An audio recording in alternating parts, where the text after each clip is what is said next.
जय माता की। जैसे हम भी एक बच्चे ने पूछा था कि शरीर पे बंधन है कैसे खुलेगा। तो देखो बच्चे, पहले तो ये देखना पड़ेगा कि शरीर पे किस तरीके का बंधन है। किसी गुरु ने बंधन कर रखा है, या अभी शक्ति का टाइम नहीं आया खुलने का, या फिर तुम्हारा मतलब अपने आप से बंधन हो रहा कोई गलतियों के कारण। तो ये तो देखना पड़ता है बेटे दरबार में आते हो जब। लेकिन फिर भी मैं कुछ तुम्हें उपाय बता रही हूँ। नवरात्र आने, जैसे नवरात्र हैं 3 तारीख से, तो उसमें तुम ये उपाय करके देख लेना। जो वैसे ही होगा ना बंधन, अब मतलब तुम्हारी कमी से होगा या कुछ, तो वो तो खुलेगा नहीं है। वो तो तुम्हें अपनी कमी सुधारनी पड़ेगी जो तुमने गलती कर रखी है। लेकिन जैसे किसी ने बंधन लगा रखा है शक्ति पे, बंधन कर देते हैं, शक्ति का रोक लगा देते हैं। और बहुत से जैसे जो आपका गुरु होगा, तो गुरु है ना शक्ति समय आने पर खोलते हैं, उससे पहले नहीं खोलते हैं। क्योंकि बच्चों को आजकल बेचैनी लगने लगती है कि हम तो 3 महीने हो गए, 1 महीने हो गए गुरु जी के पास जा रहे हैं, हमें गुरु जी ने अभी शक्ति नहीं खोली है। तो बेटा देखो, गुरु जी शक्ति इतने नहीं खोलते, इतने बच्चे मतलब परिपूर्ण नहीं हो जाते हैं। क्योंकि जो ये पहले शक्ति खोल देंगे, उसकी साथ गंदी शक्ति भी चलेगी। वे समय आने पर तुम्हें पहले जब तक करवा के तुम्हें तुम्हारे शरीर को मजबूत करेंगे, और तुम्हारे जैसा ओरा मजबूत करेंगे, तुम्हारे सातों चक्कर जागृत करेंगे। और जब गुरु शक्ति खोलते हैं, क्योंकि उससे पहले तुम कोशिश करोगे खोलने की, तो तुम्हें नुकसान होंगे। कभी भी कच्ची सवारी नहीं खोलनी चाहिए। क्योंकि देखो, जो पक जाती है, जैसे कच्ची फसल काटते हैं तो वो नुकसान देखती है ना, उसका कोई भी फायदा नहीं होता, उससे कुछ भी नहीं मिलेगा तुम्हें। और जो पक्की फसल हो जाती है, गेहूं पक जाते हैं तो निकालते हैं, उससे तुम्हें पूरा मतलब बेच के आओगे तो अच्छे पैसे मिलेंगे, घर पे भी खाने लायक होगी। तो इसीलिए सवारी का भी यही कार्य होता है बेटा। जो कच्ची सवारी तुम उसे जबरदस्ती कहोगे कि हमें खोलना है या वो करेंगे, तुम जो उपाय करोगे, तो वो शक्ति खुलेगी तो नहीं, और तुम्हें दिक्कत ज्यादा बन जाओगी शरीर में। क्योंकि कोई चीज का समय होता है, हर चीज का बेटा। समय आने पर सब चीज अपने आप सामने आ जाती है।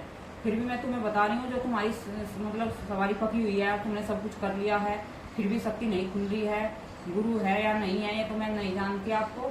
लेकिन आपका जो मैसेज था वो मैंने पढ़ा था कमेंट में, तो मेरा तो जवाब है बच्चों को, जो बच्चे पूछते हैं उनके लिए वीडियो डालना मेरा तो एक कार्य है। जो बच्चे की जो डिमांड होती है उसको पूरी करना। तो देखो, मैं तुम्हें एक कार्य बता रही हूँ नवरात्रों में, इसे करके देख लेना। वैसे मैंने बहुत सी वीडियो डाल रखी हैं, मतलब जो भी है शक्ति शरीर पर बंधन है, या शक्ति मुंह नहीं खोल रही है, या कोई कारण से मतलब वैसा होगा ना जो, तो उससे तो खुल जाओगे। जो तुम्हारी गलती के कारण या तुम्हारे गुरु ने बंधन कर रखा होगा, उसको तो फिर गुरु ही खोल लेगा। और जो तुम्हारा समय आने पर वो गुरु अपने आप तुम्हें उससे अवगत कराएगा, शक्तियों से।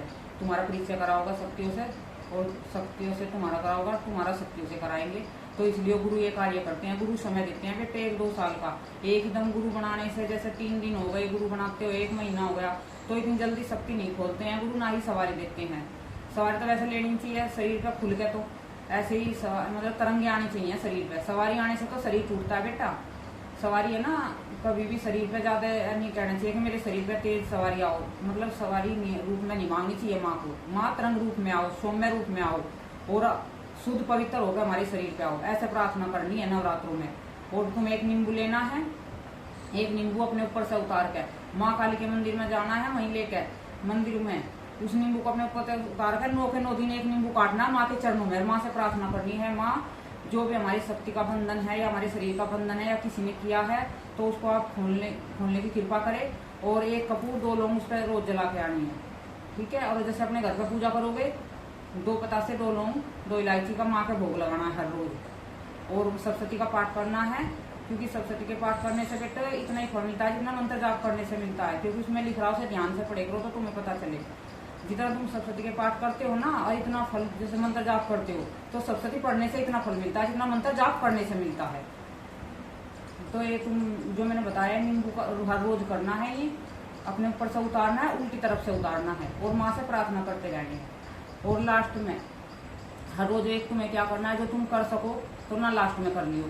1 लौंग, जैसे माला है तुम्हारी, माला जप रही हो, माला तो होगी ना पास में, जब ये शक्ति आ रही है तो शक्ति का आह्वान कर रहे हो, तो माला है, उस 1 माला का हवन लौंग से करना है। जैसे तुम मंत्र, कोई खास मंत्र है तुम्हारा, गुरु ने दे रखा है, या फिर तुम्हारा अपना मंत्र है, तो रोज हवन करना। जो रोज ना कर सको तो लास्ट में 9 माला का या 11 माला का हवन लास्ट वाले दिन कर देना, नवमी को या अष्टमी को, जिस दिन तुम्हारे वहां कढ़ाई होती हो।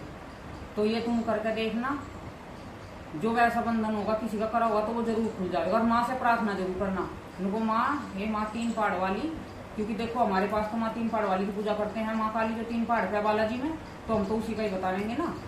और तो जो तुम वैसी करते हो इधर उधर कलकत्ता की या कोई सी की भी माता की, अलग अलग है तो एक ही माँ पर नाम अलग अलग दिए जा रहे हैं, तो तुम उसी का नाम लेकर कर लेना।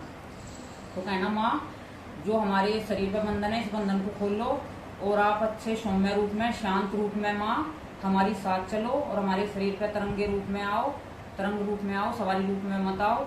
और माँ जो आपकी साथ में गंदी शक्तियां हैं उन्हें मत लेके आना, साफ सुथरी होकर हमारे शरीर पे साथ में आना, हमारे घर में रहना। माँ माँ माँ कह के जितनी बार पुकारोगे माँ, एक माँ के बोलने से अंतरात्मा जागृत होती है। माँ की है ना एकदम, जैसे माँ कहते हैं ना बच्चे, तो माँ एकदम फड़फड़ा जाती है कि मेरे बच्चे माँ कह के पुकार रहे हैं। क्योंकि देखो जब माँ क्रोध में थी तो भोले बाबा ने बटुक भैरव का नाम वो लिया था, रूप धरा था। और तो जब उसमें बटुक भैरव का रूप धरा था तो माँ जैसे बच्चा बन के आए थे भोले बाबा, तो वे रो रहे थे, एकदम तेज तेज रो रही थी और माँ क्रोध में थी, किसी पे नहीं रुक रही थी। तो जैसे सामने आके कही माँ रोते रोते, तो एकदम माँ शांत होगी। माँ कहने से कितनी भी क्रोध में आओ, माँ एकदम तुम मतलब करुणा भरी पुकार, ममतामयी, एक ऐसा बोलना है इनको माँ, जैसे माँ कहते हैं, उसके अंदर से एक मतलब अजीब सा ही वो होना चाहिए जो माँ को एकदम आकर्षित कर दे तुम्हारी तरफ। इस तरह माँ कह के तुम्हें प्रार्थना करनी है। ये करके देख लेना बेटे, मैंने तुम्हें बताई है और मैंने बहुत सी वीडियो डाल रखी है, जो तुम्हें ज्यादा बड़ी करनी है तो उनसे कर लियो, ठीक है।